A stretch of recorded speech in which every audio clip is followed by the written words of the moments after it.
Before we start, I just want to remind you, if anybody has questions, we are back, because we had a little problem with the email.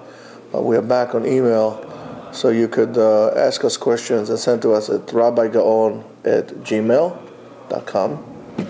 And, questions, remarks, anything will be great. And let's go. The Zohar says, come and see. Says it's really appropriate that Wednesday night, Leil Revi, the night of Wednesday, Shebe Shabbat, we need to be very careful.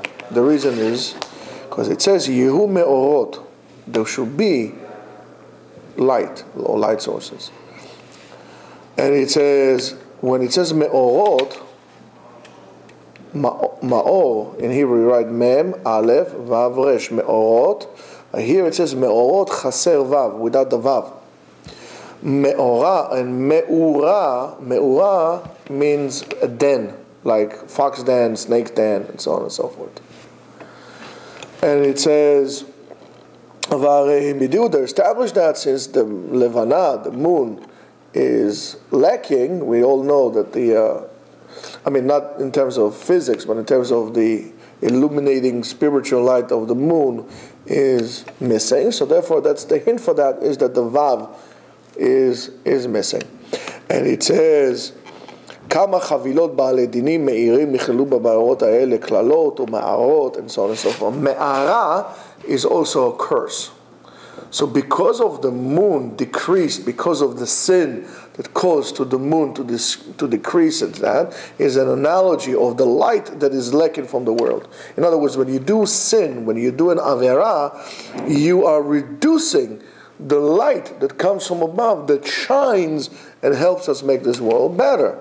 So in a way, you are destroying the world. And the Zohar says, "V'kulam sholtim b'layla hazo," and most of those curses and so on is in at night. And in Leil Shabbat, since all those bad entities are hiding back, quote unquote, into a hole in the ground, so they won't be able to hurt. Tzarich Adam Yachid Lizaer Shelo Yetze Yechidi. That's why a person needs to be careful. He should not go alone. That's why we do also the Chazara on Shabbat and Arvit, so a person will not go alone, and etc., etc., etc. You know which one? You know what I'm talking about. The Chazara that we do. Right?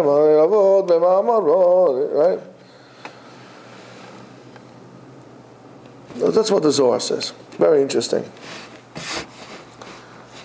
I told you many times, if you want to see what HaKadosh Baruch Hu wants from us, when we get bad things happen to us, look at the Makkah, and understand what HaKadosh Baruch Hu wants from you.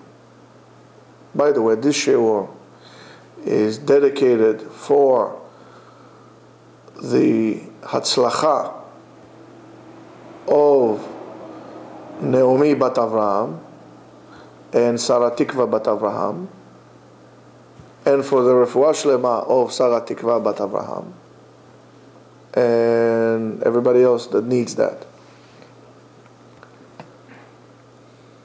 Things happen to us, and then we react many times not according to the way we should react. That assessment doesn't always take place of what to do, or we act in things that are sometimes far from Da'at Torah. In order to be quick to react, you need to have Torah, right? As it says in Mesilat Yesharim, Torah, Mavida, right? Zehirut, Rizut, etc. But everything starts with Torah. If you don't have Torah, you can react in an appropriate way and in a fast way. You'll be deliberately, well, what should I be doing now? What should I be doing now? If you have Torah in you, you could be Zariz, quick. And then you'll be Zahir, you'll be careful. HaKadosh Baruch Hu gives us something, He wants to signal something to us, and we don't always understand that. We many times fight. For example, a person has a job. He's not good at the job. This job is not good for him. There are things that are done there that are not, let's say, legal, or it's a bad environment, hostile environment, inappropriate, etc. Regular workplace. A person doesn't really want to stay there. He needs to move. The place is bad for him. He needs to move. He would not move because he's afraid of moving. He's afraid. He doesn't have bitachon of doing the right thing. Somebody would say, listen, I have a job opening for you. Maybe you should move. No, he doesn't want to move. He stays there because he's afraid to move. Then what happens? HaKadosh Baruch Hu comes to him and says, listen, Habibi, wake up. Wake up. Hello. He doesn't want to wake up. So HaKadosh Baruch Hu arranges that he's going to be fired from this place, or his job is going to be accessed, and therefore he's going to get upset and not say, hold on a second, what happened? Let me go a different job. So he goes to a different job, and all of a sudden he says, I was such a fool for staying there. Baruch Hashem, I was out of this place. If it wasn't for them cutting my job, I would still be in this den of foxes over there, in this pit of snakes, and who knows what would have happened to me. So therefore the bad thing becomes good, but you need to realize that. When we have enemies around us, the enemies don't come on their own. There is a reason why that. For example, we always know, this is a different side, that whichever nation wants to take over the world, first they would start with the Jews. Always through history. The Jews will be the key for that nation or that people to rule the world. Right now, I guess it's radical Islam. That's why they can't. And the world is a hypocrite because they don't understand it's really after them. They finish with us, they go to them. Whether it was Germany, whether it's radical Islam, whether it's Soviet Union during the 70s, how they oppressed the Jews, whether it was Spain, and on and on and on. Go through history. Each and every one, there's always something to do with the Jews. And you need to look at that. And you need to understand that. And we don't act right. We don't act right. We don't do what we need to do. Sometimes all of a sudden we have suicide bombs. Comes a person, blows himself up, blows us to smithereens, to pieces. Why is that? Because we are not united. Most of the time is because we either desecrate the Shabbat or we are not united as people. Look, we weren't united, I'll blow you into pieces. You weren't united in World War II, you're going to be united one way or another. You're all going to go to the ashes. There's no difference. You should learn. There's no difference between a Jew and another Jew. Not Sfaradi, Ashkenazi, It's all nonsense. Why? Because through the chimneys we all came out the same. They did not discriminate. If you were Sfaradi or Ashkenazi, if you Shomer Shabbat, not Shomer Shabbat, you were a Jew, good. Out. Gas you out. Turn you into soap up to the chimneys. Rich, poor, all went in the boats in Spain. Many of them died. Everybody's out. We don't want any Jews in Spain. And the same thing happens now. Look what the Zohar says. What was the biggest thing that Israel did for this? It's not the rockets that comes from above. The Jews, again, it's almost like the snake. HaKadosh Baruch Hu wanted the Jews to look up, to see up, to look up. Like the snake of Moshe Rabbeinu. Look up and pray to Hashem. We don't pray to Him, so you're going to look up one way, but they don't pray. More than that. It was all rockets from above. Then they start to coming from the ground. Through tunnels, mechilot, through little meurot, dens like this. Like those mezikim that the Zohar writes. They're coming from under the ground. And where? In the middle of Jewish settlements, cities or villages. What does this represent to you? Sometimes we have those little doubts, those little tunnels with the mezik goes inside of us. Different ideas that somebody planted, that conveniently planted in our heads. The doubt that we have, this doubt that keeps on creeping inside of you, and all of a sudden it comes out, and you out in the open, you don't know what happened, but you cannot keep Shabbat anymore, or cannot put tefillin anymore. A person, I'll tell you this a million times, a person does not get up one day and says, you know what, religion is not for me. Shabbat is not for me. Taharat HaMishpacha is not for me. It's a process. It takes time. Yes, one day he would wake up and would not keep Shabbat, but that's a process that started 2, 3, 4, 5 years. Through little tunnels, creeping inside of you of doubts. We have a doubt on our right for Eretz Israel. The land of Israel is not a territorial or piece of real estate. The land of Israel is the essence of us. It's our culture. It's us. It's our heritage. The only nation in the world that would be able to understand what a Jew experiences, that's the Native Americans. When you took from the Plain Indians their land, you took their traditions, you took their heritage, you took them, you put them in reservations. That's what happened. And we don't understand that. We said, you know, maybe we should give them, and maybe we should give this, and maybe we should give that. That's never going to be an end, because if you are not establishing who you are, those doubts, they're going to come through tunnels up in you, because the doubt keeps on creeping, and it's going to come up right like this, in the middle of your village. In the middle of your existence, it's going to come.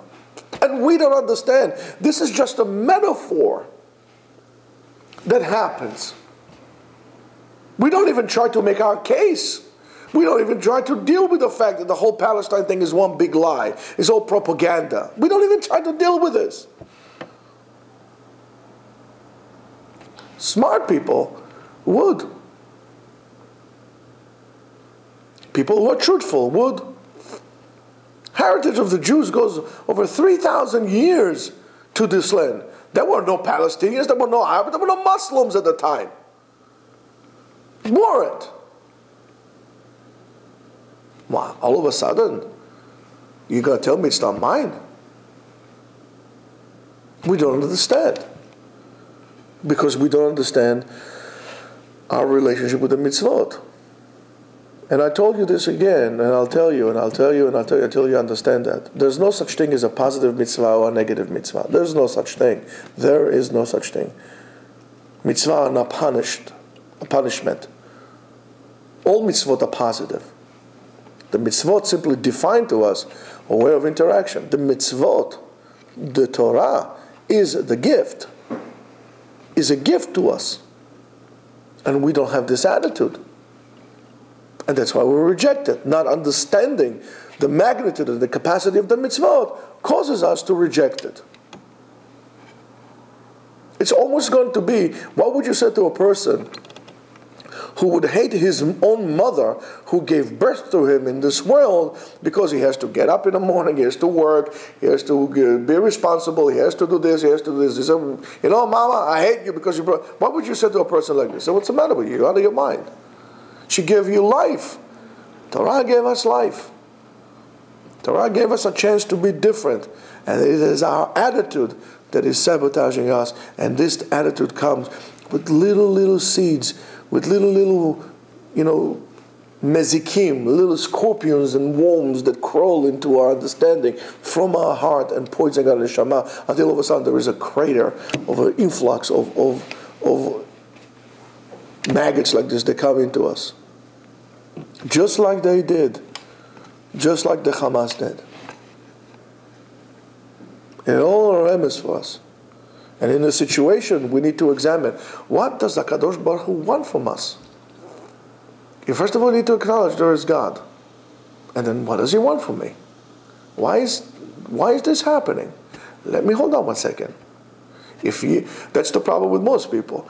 Most people they don't say, how come I don't have any money? I mean, I make a lot of money. Or I make, let's say, I don't know, whatever, let's say $100,000. How come I have $75,000 on my credit card? It just doesn't make sense. Where's all my money going?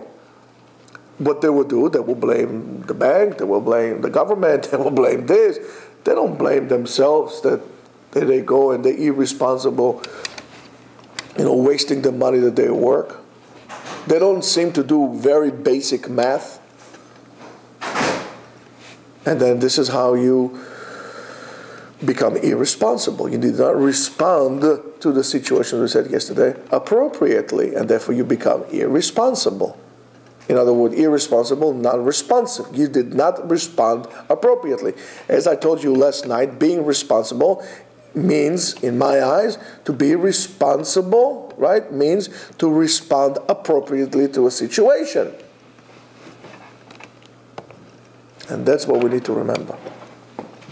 And at times like this, we need to be able to be more careful, or we should become, it's fine, we should become more careful about what we do, about not only what we do, on how we do, on the attitude that we have. We should not do mitzvot to get rewards or not to get a punishment. We should do mitzvot because we need to do them, because it's a gift and I want it. If I'll give you, I don't know, what car would you like to have? Huh? Stingray Corvette. Okay, terrific. I'll give you a Stingray Corvette. What are you going to do with it? You're going to put it in the garage and look at it? And you're going to drive it. It's a gift. It's a wonderful gift. Now you want to drive it. You enjoy it. You appreciate it more. When you do the mitzvot, you see how wonderful it is. You understand. You appreciate the gift of the mitzvot. You would like to do so. You would like to do so. You get closer to Hashem, and then you do Ritzon Hashem. And don't forget that HaKadosh Baruch Hu always says to us, because all I want from you is to be truthful. I want to be honest. I want you to be caring. And that's the bottom line. So take it into heart. Think about it, and Shabbat Shalom.